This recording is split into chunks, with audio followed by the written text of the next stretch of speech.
Bien, empezamos entonces a cuestionar la otra parte de la interpretación neoclásica del mercado, la parte de la oferta. Y esa parte de la oferta nos vamos a encontrar con un problema muy similar. Muy similar porque lo que se trata es de luchar contra una intuición, contra algo que se da a nivel individual y ver qué pasa cuando lo generalizamos al mercado. Lo que a nivel individual es muy razonable, muy sensato y absolutamente tangible, porque lo tenemos delante de nosotros, es que la curva de oferta individual podemos imaginar que es creciente, en el sentido en que si te pagan más por vender algo, por hacer una actividad, harías más. Si tu objetivo es tener más beneficios, si tu objetivo es maximizar tus beneficios, al pagarte más por hacer algo, haces más de ese algo. Por lo tanto, tenemos aquí el mismo proceso. Individualmente resultaría que uno tiende a tener una curva de oferta de una actividad creciente. El lado de la curva de oferta, sí. Y el problema está, ¿qué pasa cuando se agrega esto? Cuando se agrega esto. Cuando se agrega esto, deberíamos tener una curva de oferta también creciente. Con el resultado final de que si tenemos esta curva de demanda, que ya vimos el otro día que no la tenemos, una curva de oferta así, dejando de funcionar el mercado, acabaríamos teniendo precio y cantidad de equilibrio. Vale, esto no se da. En general, no significa que en algunos casos, en algunos mercados no nos encontremos con ese tipo de curvas, pero puede tener cualquier forma. Hoy vamos a cuestionar la curva de oferta. Vale, para cuestionarla,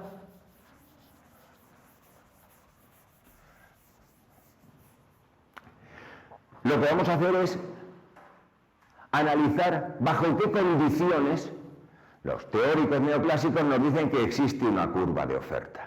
Primero, ¿qué sería la curva de oferta? La curva de oferta establece cómo los agentes se comportan ante diferentes precios.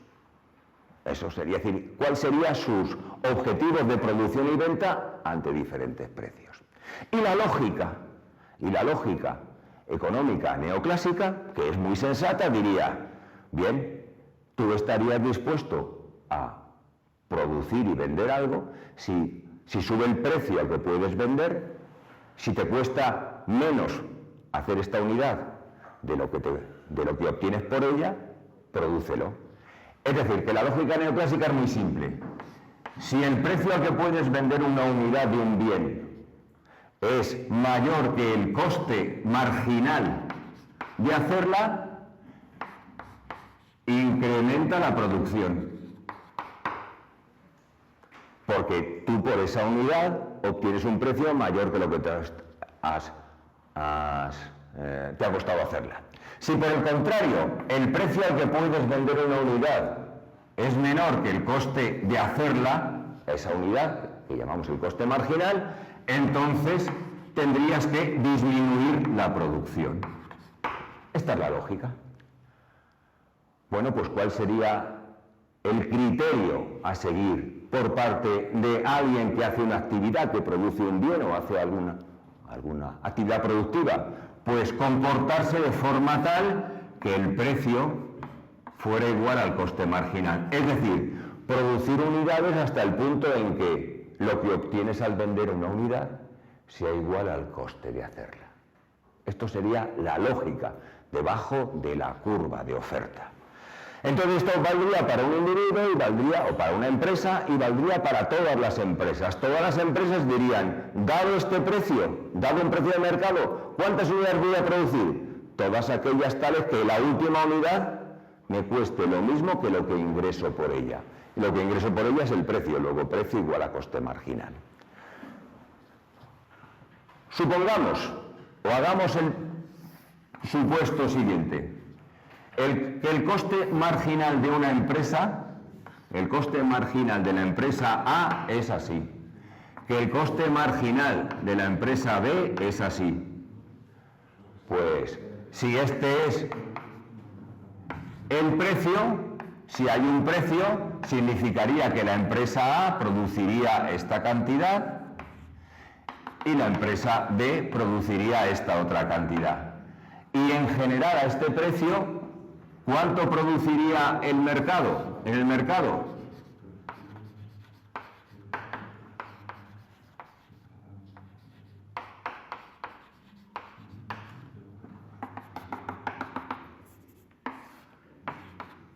produciría la suma de lo que produce cada una de las empresas. Y todas las empresas hacen lo mismo. Me interesa producir esta cantidad, dice la empresa A, sí, porque el precio es mayor que el coste. Hasta aquí. Hasta aquí. Todas las empresas. Y a esta suma de curvas de costes marginales la llamamos la curva de oferta. Si tenemos muchas empresas, tendríamos una suma de curvas de costes marginales de cada una de las empresas. Vale. ¿Cuál es la idea básica que hay debajo del criterio de oferta? Fijaros cómo me he planteado el criterio de oferta. El criterio de oferta, el que sigue las empresas, dices, hay un precio. Y entonces yo digo, ¿cuánto me interesa producir? Me interesa producir unidad del bien hasta el momento, hasta el punto en que la última unidad que produzco me cueste lo mismo que ingreso por ella, que es el precio. Es decir, para que el modelo funcione, las empresas tienen que ser lo que los economistas neoclásicos definen como ser precio aceptantes. El precio está fijado y yo digo, ¿cuánto me interesa producir? Y entonces, a diferentes precios, a mí me interesa producir diferentes cantidades. Por ejemplo, ahora es el precio P/1. El precio más alto. Al empresario o a la empresa A le interesaría producir ahora una nueva cantidad. A la empresa B le interesaría producir otra cantidad. Y el total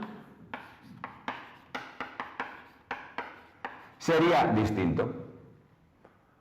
Es decir, fijaros el proceso, que es un proceso curioso. Alguien canta un precio y yo digo, ¿cuánto me interesa producir? A mí. ¿Cuánto me interesa a ti? ¿Cuánto me interesa a ti? Y el resultado final es cuánto nos interesa a todos. La curva de oferta se determina o aparece porque todos los agentes implicados, todas las empresas, toman los precios como dados y se ajustan a ellos. Bueno, esto va a plantear un problema. ¿Quién fija esos precios a los que yo me voy a ajustar? Porque es una cuestión levemente complicada. Eso. Y la lógica es la que aparece aquí. ¿Cuál es el comportamiento que hay debajo de estas empresas?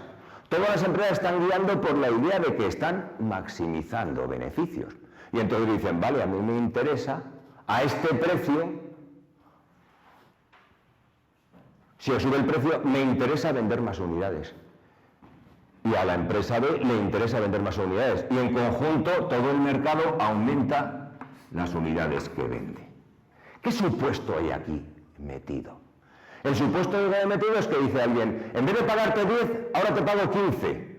Y entonces yo aumento mi producción. Y todas aumentamos nuestra producción. ¿Qué supuesto metido aquí abajo? Que el nivel de producción no altera el precio. Lo cual es absolutamente sorprendente. Es decir, la idea que hay debajo de la curva de oferta es que al variar el precio, aumentamos el nivel de producción, pero al variar el nivel de producción esto no altera el precio. Yo me suben el precio, yo altero mi nivel de producción, pero estas alteraciones del nivel de producción no alteran el precio. Y eso es un poco raro, porque si mantenemos la ficción de la curva de demanda, al variar el nivel de producción esto va a afectar a los propios precios. Es decir, si todos variamos la cantidad producida, esto modifica también los precios. Si se mantiene el nivel de demanda, es que los precios bajarían. Luego aquí hay un problema enorme, un problema lógico, analítico, que es curioso, que aparece en todos los libros de texto, aparece mal resuelto. Mal resuelto. ¿Cómo resuelven este problema los libros de texto? Pues lo resuelven de una manera muy simple, diciendo lo siguiente. En un mercado de competencia perfecta hay tantísimos productores, tantísimas empresas, que lo que haga una de ellas es despreciable, no altera el precio. De tal manera que las empresas toman el precio como dado y las alteraciones en el nivel de producción no alteran el precio. ¿Cómo esto se cuenta en primero y en cuarto? De la siguiente manera. Esta es la curva de demanda, que ya la hemos cuestionado, puede tener esta forma u otra. A este precio Esto es lo que produce en todo el mercado. Y ahora una empresa concreta toma este precio como dado. Esta es la curva de demanda de mercado y esta es la curva de demanda, por ejemplo, de la empresa A. Puede vender lo que quiera al precio, este P sub 0. Pero independientemente de lo que venda, no va a alterar el precio de aquí. Esto es gráfico que aparece en todos los libros de introducción. Es decir, que tú puedes producir lo que quieras, pero esto no altera este precio. ¿Por qué? Porque realmente la empresa A es mínima, marginal, irrelevante. Como dice Steve King, el gran problema que esto supone es que hay un error matemático elemental. El error matemático es que confunden una cantidad infinitesimal con cero. Y eso es un error matemático. Un error matemático, curiosamente, lo pone en evidencia un economista neoclásico importantísimo que fue el premio Nobel de Economía, George Stigler, creo que el artículo es del año 53, 57, no me acuerdo muy bien, lo cita Steve King, y se da cuenta de que esto no es posible, de que esto es un problema, digamos, toda la teoría neoclásica está basada en un supuesto de un problema matemático de análisis de primero, elemental, en una confusión de primero. Vamos a ver, porque el argumento de Steve King es muy farragoso, lo voy a construir mediante un análisis matemático que yo creo que aclara bastante las cosas y es mucho más simple.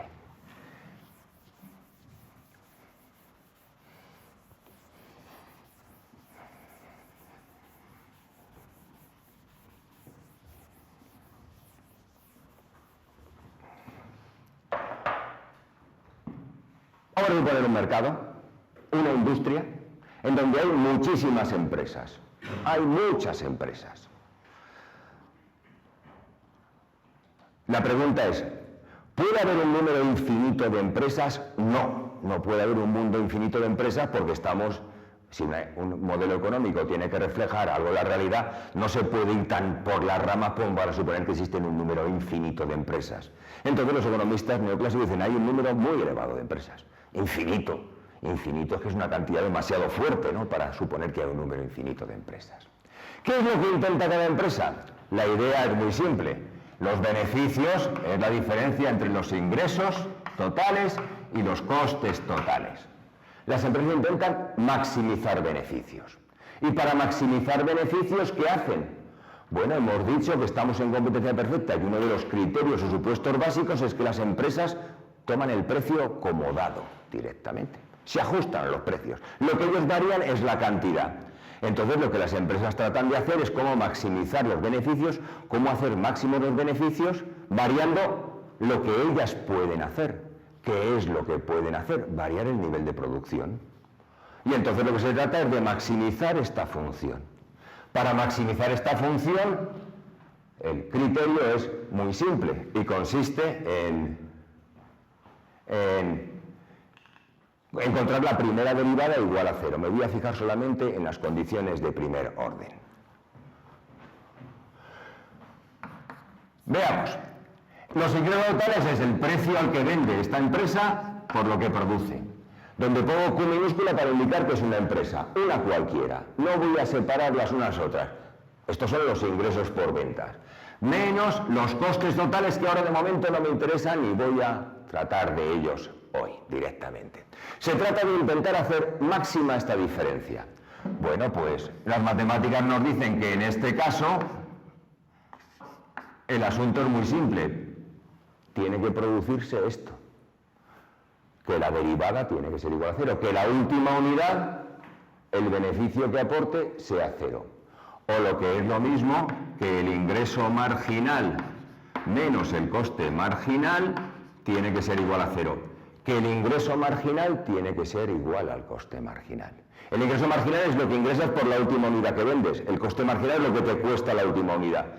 Quiere decir que en la última unidad no obtendrías beneficio, porque ingresarías por ella lo mismo que te costase. Por unidades intramarginales, que se llama, los ingresos serían superiores a los costes, luego te producirían beneficios. El beneficio es máximo en el punto en que la última unidad ingresas por venderla lo que te ha costado hacerla. Nada más. Entonces lo que se trata es de encontrar cuál es el ingreso marginal y cuál es el coste marginal. Veamos, el ingreso marginal no es sino la derivada de los ingresos totales respecto a Q, a la cantidad producida.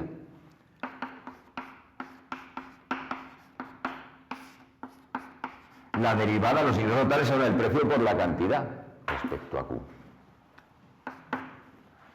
Esto es un producto y la derivada del producto es P, el primero por la derivada del segundo, diferencial de Q respecto a Q es la unidad, P, más Q por la diferencial o la derivada del precio respecto a Q. Y aquí está la madre del cordero. En este segundo término, porque aquí indica en cuánto varía Q, en cuánto la variación de Q altera el precio. El supuesto que hacen los neoclásicos es que si tú varías el nivel de producción, este es el supuesto neoclásico, esto es igual a cero. Como eres mínimo, al variar el nivel de producción, los precios no varían en absoluto. Y entonces, ¿qué tendrías? Que el ingreso marginal, si esto es igual a cero, esto implicaría que el ingreso marginal sería igual al precio. El precio sería igual al coste marginal en equilibrio y tendrías la curva de oferta tradicional. Es decir, debajo de la curva de oferta tradicional es que el precio es igual al coste marginal, pero para ello es necesario suponer que tus variaciones en la producción no afectan al precio. Este es el supuesto neoclásico.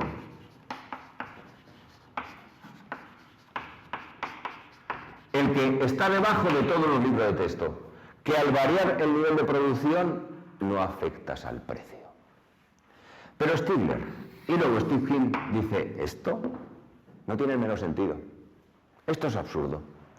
¿Por qué? Bueno, voy a seguir operando.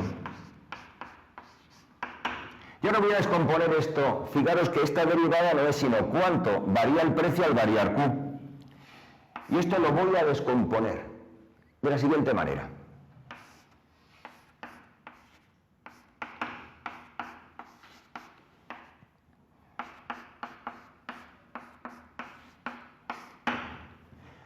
¿Qué es esto? Si quitáis esto y esto, tenéis lo mismo que antes. Fijaros qué es esto y qué es esto.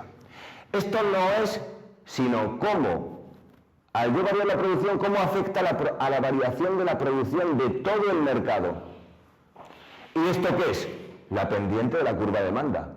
Cómo al variar la producción, varía el precio de mercado. Es decir, esto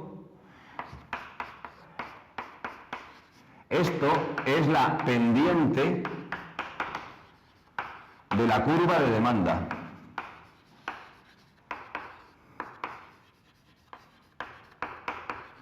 De mercado.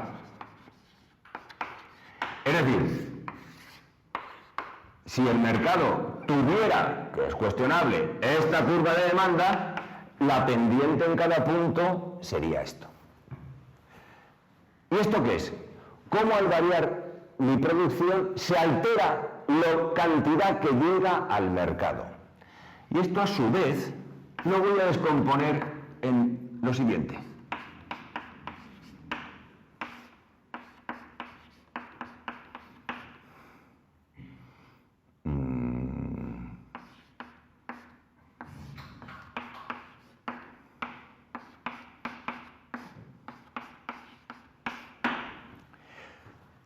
Parece complicado, pero no lo es.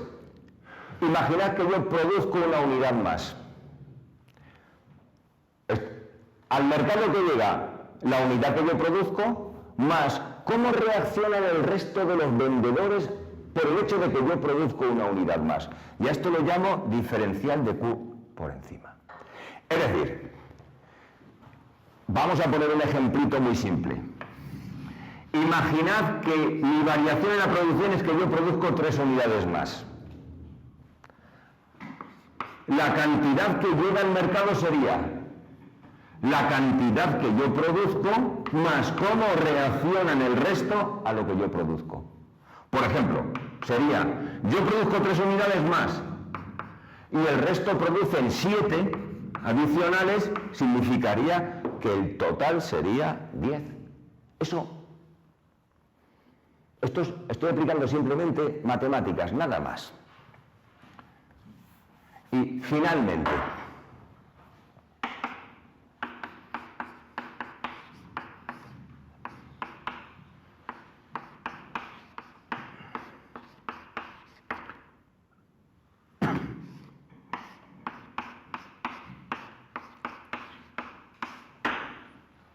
tendría esta es la expresión matemáticamente correcta del ingreso marginal.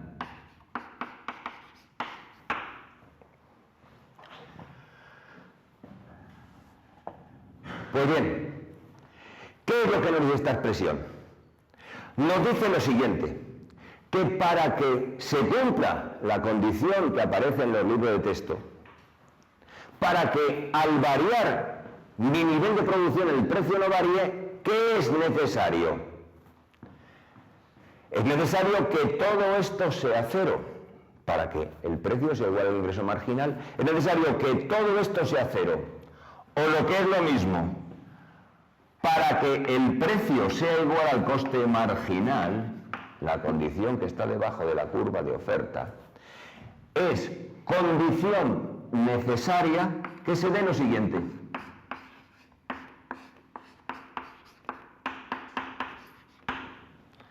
Que lo que se llama la variación conjetural sea -1. Es decir, que si yo produjo una unidad más, el resto de las empresas se organizan y produzcan entre todas una unidad menos, de tal manera que el nivel de producción de mercado no varíe. En tal caso, no variaría el precio y se cumpliría la condición establecida por los neoclásicos.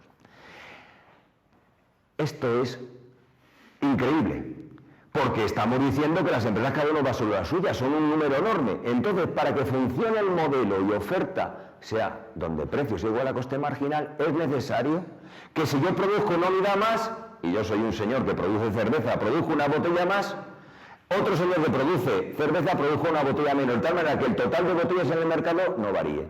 Y en tal caso se cumpliría el modelo. Incomprensible. Absurdo para las propias condiciones del propio modelo. En general, ¿qué podemos suponer? Si hay un montón de empresas, el supuesto más consistente con el mundo neoclásico es que las demás pasan de lo que yo hago. Esto es otra forma de reacción. Yo incremento mi producción y las demás les da igual, si son un montón. Hay que pensar que las demás no actúan colectivamente, si son una detrás de otra, hay un montón. Esto sería lo más normal. Dentro de las condiciones típicas neoclásicas de que estamos hablando de un mercado donde hay un montón de productores. Y en tal caso, cuando se da esta condición, fijaros que simplemente entonces esto sería igual a 0, el ingreso marginal sería así.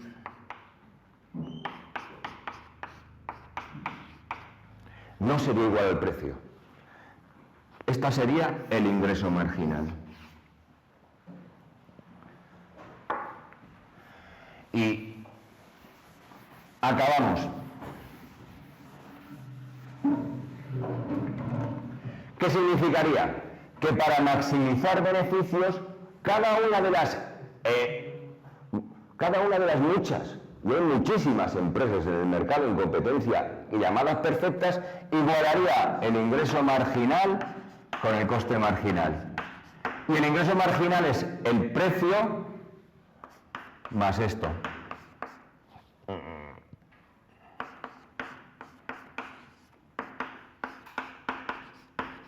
Esta es la condición técnicamente correcta. No precio igual a coste marginal, que es la que se cuenta en el libro de texto. Esto es correcto matemáticamente, esto es incorrecto. Vale. ¿Y esta condición cuál es? Esta es la misma condición de monopolio. Ingreso marginal igual a coste marginal. Una empresa, hasta cuando hay un montón enorme de empresas, sabe que si altera su producción, va a alterar el precio. Es decir, va a producir donde el ingreso marginal es igual al coste marginal. ¿Y qué sucede? Pues fijaros que esto es el ingreso marginal. En la medida en que esto sea negativo, esto es menor que el precio, porque esto es negativo si esto es menor que cero. ¿Vale? La suma de las dos cosas va a ser menor que el precio. O lo que es lo mismo, las empresas no igualan precios con costes marginales, igualan ingresos marginales con costes marginales. Es decir, que tendríamos gráficamente esta circunstancia.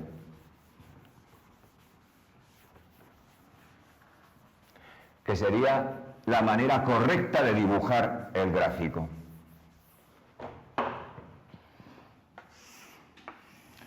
Esto es una empresa cualquiera, la famosa empresa representativa. Supongamos que esta es la curva de demanda, suponiendo que esta se comporta bien. Supongamos que esta es la suma de las curvas de costes marginales, que ya no es curva de oferta. Y ahora entonces tendríamos lo siguiente.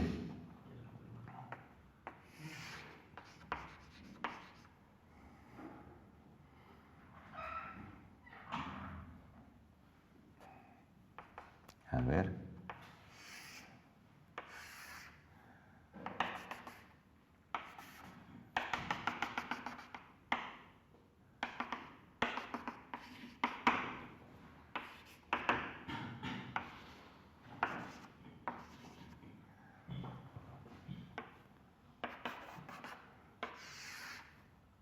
No, más a la derecha.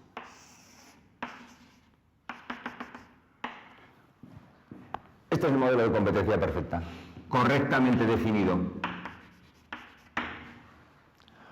Un modelo donde realmente las empresas no producen en el punto donde al final el precio es igual a coste marginal. Esto es lo que dice el modelo que se cuenta en el libro de texto. Es incorrecto. Realmente las empresas nunca producen en este punto. Jamás producen en este punto. Todas las empresas producen donde el ingreso marginal es igual al coste marginal. Todas las empresas se dan cuenta de que si varía la producción afectan a los precios. No hay curva de oferta porque estamos en un monopolio. Cada empresa tiene un poder para fijar precios. Se da cuenta de que si sube el precio o baja el precio, esto altera los niveles de producción y afecta a los precios. Luego, al alterar la producción afecta a los precios y tiene que tener esto en cuenta. Aunque el resto de las empresas no respondan a lo que yo hago, yo me doy cuenta de que si varío mi producción, varío el precio. Tengo que tener esto en cuenta. Al tener esto en cuenta significa que ya no soy precio aceptante. No es posible tener una industria con el modelo de competencia perfecta. No existe ese modelo de competencia perfecta tal como se encuentra en los libros de texto. Las empresas nunca son precio aceptantes, siempre ponen un precio, siempre tienen capacidad para fijar precios. Hasta si existen N empresas, un número indeterminado, indefinido de empresas, nunca pondrán el precio donde el ingreso, donde el precio, nunca producirán donde la cantidad es igual, el coste marginal es igual al precio. Nunca producirían esta cantidad, nunca producirían esta cantidad, nunca.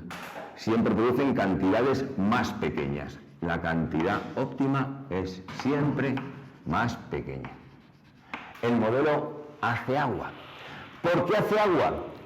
Porque realmente hablar de modelo de competencia perfecta, todas las páginas que se dedican a la competencia perfecta son páginas baldías. Se podían borrar se podían eliminar de los libros de texto. Deberíamos ir directamente al capítulo de monopolio. Al capítulo de monopolio donde sí que aparecen donde las empresas son capaces de fijar precios, en el sentido que se dan cuenta que las alteraciones en la producción afectan los precios. Y lo último que demuestra Steve King.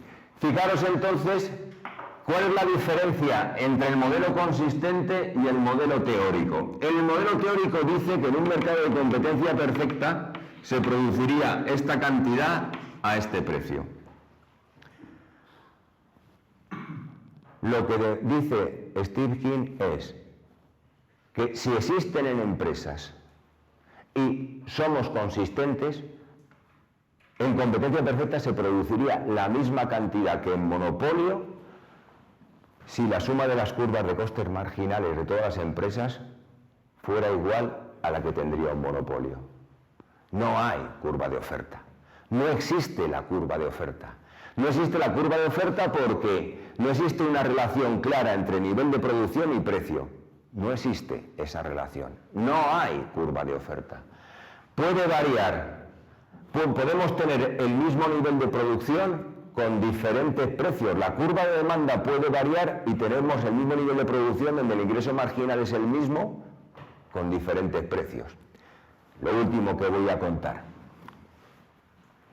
¿Por qué es tan importante este resultado? Es tan importante este resultado porque en la versión incorrecta y tradicional yo tenía lo siguiente. Al variar el precio, variaba la cantidad. Y existía una relación determinada, creciente, entre niveles de producción y precio. A esta relación la llamaba curva de oferta. Si sube el precio, ceteris paribus, producirías más. Si aumentas la producción, solamente aumentará la producción si aumenta el precio. Existe esa relación entre precio y cantidad, una misma relación. A cada precio le correspondería un nivel de producción. A cada nivel de producción agregado le correspondería un precio. ¿Qué ocurre cuando las empresas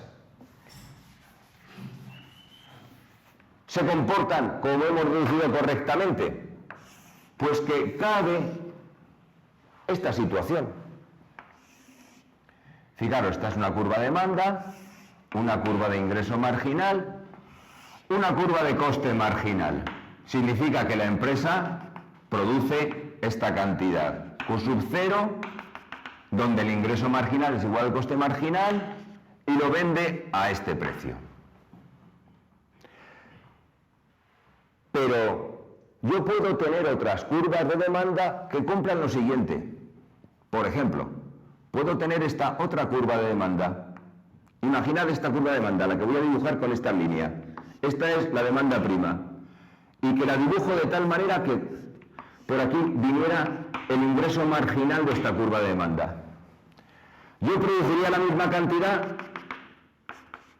pero con precios diferentes. La curva de demanda, aquí el nivel de producción no variaría y lo vendería a precios diferentes. Puedo tener diferentes curvas de demanda que me den que produzco lo mismo a precios diferentes. Luego se rompe esa relación entre nivel de producción y nivel de precios. No existe curva de demanda. ¿No existe curva de demanda? No, perdón, de oferta. Pues primera implicación. La primera implicación es que recordad que habíamos estado cuestionando todo el rato qué significaba la ley de la oferta y la demanda, eso que tenemos intuitivamente. Para que funcionara la ley de la oferta y la demanda teníamos que tener una curva de demanda bien definida y una curva de oferta bien definida. En el modelo ideal de competencia, al que deberíamos acercarnos. Pues bien, no hay una curva de demanda de buen comportamiento. Y dos, no hay una curva de oferta. El modelo, en los propios términos neoclásicos, que mejor describe una realidad formada por N empresas, un mundo con muchas empresas, no es el modelo de la competencia perfecta, no. Es un modelo donde las empresas tienen capacidad para fijar precios, donde ponen un precio en función de donde el ingreso marginal sea igual al coste marginal. E incluso puede argumentarse que que producen cantidades todavía más pequeñas si prevén que al aumentar el nivel de producción otras empresas van a producir más. Resultado, no hay curva de oferta tal como la describe el modelo neoclásico. Pues bien, cierro. Si lo de la curva de demanda no es como nos describe el modelo elemental, no, la curva de demanda no tiene por qué tener siempre pendiente decreciente. Y dos, si no hay curva de oferta, la famosa ley de la oferta y la demanda carece de sentido. No hay esa ley de la oferta y la demanda que regule el comportamiento de los precios. ¿Esto significa que no hay ofertas? ¿Esto significa que no hay demandas en los mercados? Sí, hay ofertas y hay demandas en los mercados. El problema está en cómo explicamos el comportamiento de esas ofertas y esa demanda. ¿Cómo explicamos la competencia que se da en los mercados? La manera neoclásica de hacer lo que era la competencia vía precios, de tal manera que cuando hay un exceso de demanda los precios suben y cuando hay un exceso de oferta los precios bajan, solamente se aplica en circunstancias absolutamente limitadas. Yo creo que realmente solo se aplica a situaciones de mercado que son de subasta. Claro, en una subasta tú tienes una determinada cantidad, oferta inelástica. Y puedes suponer de este mercado que puedes encontrarte con una demanda así. En tal caso sí, fijaros, si hay un exceso de demanda los precios suben y si hay un exceso de oferta los precios tienden a caer. En este mercado con una oferta inelástica, totalmente. Que son mercados de corto plazo. Por eso cuando uno busca ejemplos del funcionamiento de la ley de la oferta y la demanda, ¿en dónde acude? Pues acude a ¿qué mercados acudimos para explicar el comportamiento de los mercados como ajustes de precios? La lonja de pescado. ¿Pero qué es una lonja de pescado? Es un mercado de subastas a la baja. Llegan los pescadores con la cantidad y empiezan a cantar los precios hacia abajo hasta que al final casan ofertas y demandas. Otro mercado donde funciona en Christie's, en Sotheby's, en la subasta de obras de arte. En algunos mercados locales donde la oferta está limitada, ahí sí, ahí suele funcionar. Pero ¿nos sirve esto como descripción para los mercados y el funcionamiento global de los mercados? No. El modelo neoclásico es una interpretación de una realidad, de la realidad de las ofertas y las demandas que se dan en una economía de mercado. Es una interpretación que es fundamentalmente autocontradictoria. ¿Qué es lo que intentamos hacer o que intenta hacer quién y lo que intentan hacer los economistas desde hace mucho tiempo? Volver a una interpretación más realista, más cercana al mundo. Que tanto Steve King como otros lo encuentran en lo que se llama economía heterodoxa, que arranca en los economistas clásicos. Adam Smith, David Ricardo, Marx, Schwaffa. Y al post-keynesiano le dicen, los mercados funcionan de forma diferente a cómo interpreta su funcionamiento. Es de lo que se trata en este seminario. Se trata de que nos olvidemos de la ley de la oferta y la demanda porque no hay esa supuesta ley de la oferta y la demanda. Esto implica un gran problema. Tenemos que explicar o intentar explicar cómo funciona realmente una economía. Cuando ya podemos decir que eso de la ley de la oferta y la demanda es una milonga.